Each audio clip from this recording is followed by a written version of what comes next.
Hi friends, welcome to my channel. Manisha దేవయానితో ఇలా అంటూ ఉంటుంది, మిత్ర వెడ్డింగ్ డే కన్నా 1 డే ముందే నాతో మిత్రకి ఫస్ట్ నైట్ అవుతుంది అని మనీషా అంటుండగా దానికి మిత్ర ఒప్పుకుంటాడా అని దేవయాని అడుగుతూ ఉంటుంది. అన్నీ మిత్రకి తెలిసి చేస్తామా? అన్నీ జరిగిపోయాక మిత్రకి తెలుస్తాయి, అప్పుడు ఒప్పుకోకుంటే ఏం చేస్తాడు అని మనీషా అంటూ ఉంటుంది. వేరే దారి కూడా ఉండదు అని మనీషా మాట్లాడిన మాటలు అప్పుడే అక్కడికి వచ్చిన రాజేశ్వరి వినేస్తుంది. ఏంటమ్మాయి, ఏ దారి లేదు అంటున్నావు? దేని గురించి మాట్లాడుతున్నావు అని కాస్త గంభీరంగా అడుగుతూ ఉంటుంది ఆవిడ. ఇక దేవయాని తడబడుతూ మనీషా చేయిని పట్టుకుంటుంది. ఇక ఆవిడని తప్పించడానికి ఏదో చిన్న అబద్ధం చెప్పి నాకు ఫోన్ వస్తుంది, ఇప్పుడే మాట్లాడేసి వస్తాను అని అంటూ మెల్లిగా జారుకుంటుంది మనీషా. ఇక దేవయాని దగ్గరికి వెళ్ళి ఆ పెద్దావిడ భుజంపై కొడుతూ, ఏం చేస్తున్నావే ఇక్కడ? అరవింద తర్వాత నువ్వే కదా ఇంటికి పెద్ద దిక్కు, ఏమీ చెయ్యకుండా నీ కొడుకు కోడళ్లతో ఉండకుండా ఎప్పటికీ ఈ అమ్మాయితో తిరుగుతున్నావేంటి అని అడుగుతూ ఉంటుంది ఆ పెద్దావిడ. మనీషకి ఎవరూ లేరు, అందుకే అలా తిరుగుతున్నాను అని దేవయాని మాటకి మళ్ళీ కొట్టి, ఇంట్లో పని చేస్తే ఆ ఒళ్ళైనా తగ్గుతుంది, కాస్త ఇంట్లో పని చేయి అని అంటూ ఉంటుంది ఆ పెద్దావిడ. నీకు కావాల్సింది ఇంట్లో పని చేయడమే కదా, నన్నెందుకు కొడుతున్నావు? నేనేదో చిన్న పిల్లనైనట్టు పని చేస్తా పదవదినా అని అంటూ మెల్లిగా జారుకుంటుంది దేవయాని. ఇక మిత్ర ఎవరితోటో ఫ్రెండ్తో ఫోన్లో మాట్లాడి చాలా హ్యాపీగా కాల్ కట్ చేస్తాడు. ఏంటన్నయ్య అని వివేక్ అడుగుతుండగా, ఏం లేదురా, ఫ్రెండ్ కాల్ చేశాడు, రేపు యూనియన్ ఉందంట, హ్యాపీగా ఉంది, రేపంతా ఎంజాయ్ చేయొచ్చు అని మిత్ర అంటుండగా, రేపు రీయూనియన్ ఏంటన్నయ్య, అవసరమా? ఎల్లుండి మ్యారేజ్ డే ఉంది కదా, దాన్ని గ్రాండ్గా సెలబ్రేట్ చేద్దాం అనుకుంటున్నాం కదా, రేపు ఈ రీయూనియన్ అవసరమా అన్నయ్య అని వివేక్ అడుగుతూ ఉండగా, ఎల్లుండి కదరా మ్యారేజ్ డే, రేపు ప్రాబ్లం ఏంటంటావు? రేపు ఫ్రెండ్స్ని కలిసి వచ్చేయడం కదా, పెద్ద ప్రాబ్లం ఉండదులేరా అని అంటూ, ఈ విషయం మనీషాకి తెలుసో తెలీదో అని అంటూ పరుగున కిందికి వచ్చి మనీషా చెప్పడానికి ట్రై చేస్తూ ఉంటాడు మిత్ర. అప్పటికే మనీషా హాల్లో నిలబడి ఎటో చూస్తున్నట్టు యాక్టింగ్ చేస్తూ ఉంటుంది. మనీషా, నీకు మెసేజ్ వచ్చిందా అని మిత్ర అడగగానే, ఏం మెసేజ్ మిత్ర అని మనీషా అంటూ ఉంటుంది. అదే రీయూనియన్ కదా, ఇప్పుడే అంజలి కాల్ చేసి చెప్పింది, నీకు మెసేజ్ రాలేదా?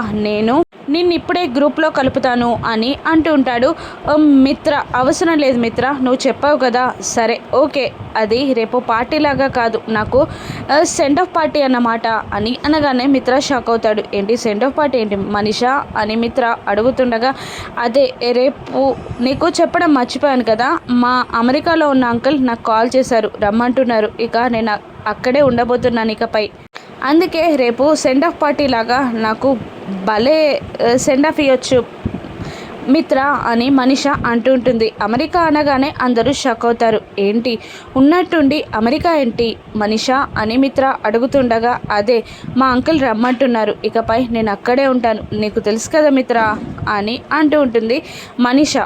లక్ష్మి అనుమానంగా, అమెరికా ఎప్పుడు వెళ్తున్నావు అని మనీషాని అడుగుతుంది కోపంగా. ఇక రేపు వెళ్తున్నాను, మా అంకుల్ టికెట్స్ వీసా కూడా పంపించారు అని అంటుంటుంది మనీషా.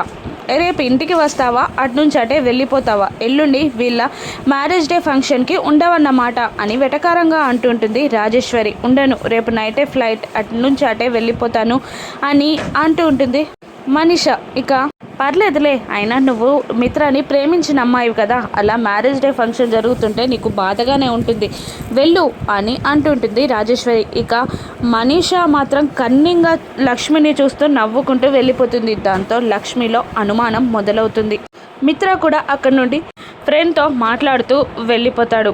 జాను లక్ష్మిని, రీయూనియన్ పార్టీ ఏంటక్క, అమెరికా వెళ్ళిపోవడం ఏంటి, మనీషా ఏదో ప్లాన్ చేస్తున్నట్టు అనిపిస్తుంది అని అంటూ ఉంటుంది జాను. అవును, నాకు అలాగే అనిపిస్తుంది అని అంటూ ఉండగా, ఇక వివేక్ కూడా, అవును రీయూనియన్ అంటే ఏమో కానీ అమెరికా ప్లాన్ అంటే నాకు కూడా చాలా డౌట్గా ఉంది వదిన, మీరు జాగ్రత్తగా ఉండాలి, తనేదైనా ప్లాన్ చేసిందేమో, అన్నయ్యని వదిలిపెట్టి వెళ్ళిపోవడానికి అంత ఈజీగా ఒప్పుకోదు అని అంటూ ఉంటాడు వివేక్. అవును, నేను అదే ఆలోచిస్తున్నా అని లక్ష్మి అనేస్తుంది. ఇక మరోవైపు దీక్షితులు గారి శిష్యుడు జయదేవ్ నందన్ని కలిసి మిత్ర జాతకంలో గ్రహ స్థితిగతులు మారాయని 2 రోజులు మిత్రాని బయటికి పంపించొద్దని చెప్పగానే పరధ్యానంగా వస్తాడు జయదేవ్ నందన్ ఇంటికి. అప్పుడే వాళ్ళ అక్క జయదేవ్ నందన్ అని పిలిచినా కూడా పలకడు. ఇక వెళ్ళి పక్కన కూర్చొని పిలిచినా కూడా అతను పలకడు. ఇక లక్ష్మికి చెప్పి వాటర్ తెమ్మంటుంది ఆ పెద్దావిడ. ఇక లక్ష్మి వాటర్ అందిస్తుంది.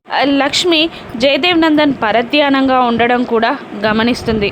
మిత్రని ఎక్కడికి పంపించకూడదు అని జయదేవ్ నందన్ కూడా గట్టిగా ఫిక్స్ అవుతాడు. ఇక అందరూ కలిసి డిన్నర్ చేయడానికి కూర్చుంటారు. ఇక లక్ష్మీ జాను ఇద్దరు వడ్డించబోతూ ఉండగా ఆ పెద్దావిడ లక్ష్మీ జానులని మిత్ర వివేక్ల పక్కకి కూర్చోబెట్టి దేవయానిని వడ్డించమని అంటుంటుంది. ఏంటి నేను వడ్డించాలా అని దేవయాని అడుగుతుండగా, ఎందుకు వడ్డించావు?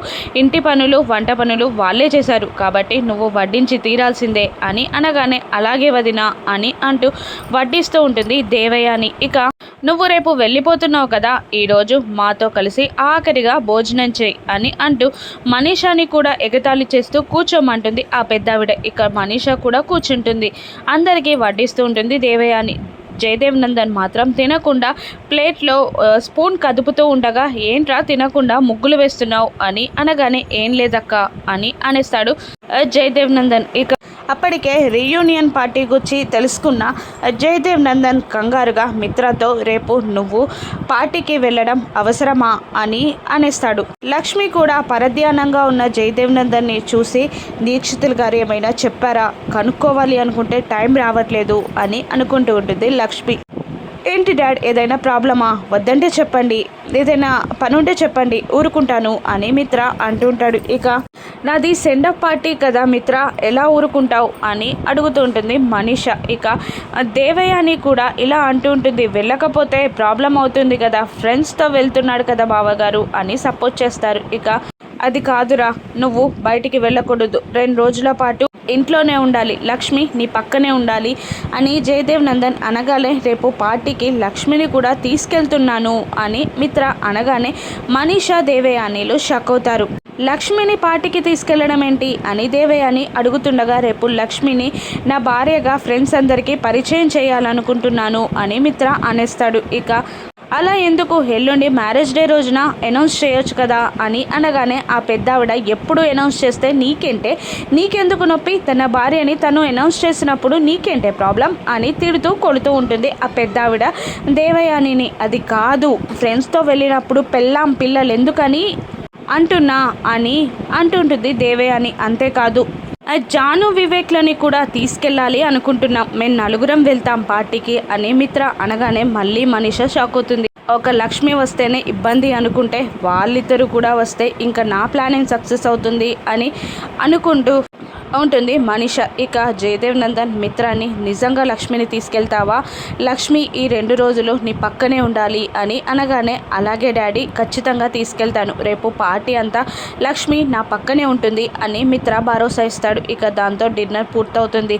ఇక లక్ష్మి జయదేవ్ నందన్ని, ఏంటి మామయ్య గారు ఏమైంది, మిత్ర గారికి ఏమైనా గండం ఉందా అని అనగానే, నువ్వు వాడి పక్కనే ఉంటే ఏ ప్రమాదం ఉండదమ్మా, ముఖ్యంగా ఏ గండం కూడా ఉండదు, రేపు 2 రోజులు వాడి చెయ్యి వదలకు అని అనేస్తాడు జయదేవ్ నందన్. ఖచ్చితంగా వదలను మామయ్య అని లక్ష్మి హామీ ఇస్తుంటుంది. ఇక మనీషా తలపెట్ట ప్రమాదం నుండి మిత్రాన్ని లక్ష్మి కాపాడుకుంటుందా, రాను ఎపిసోడ్స్లో చూద్దాం. Thank you for watching.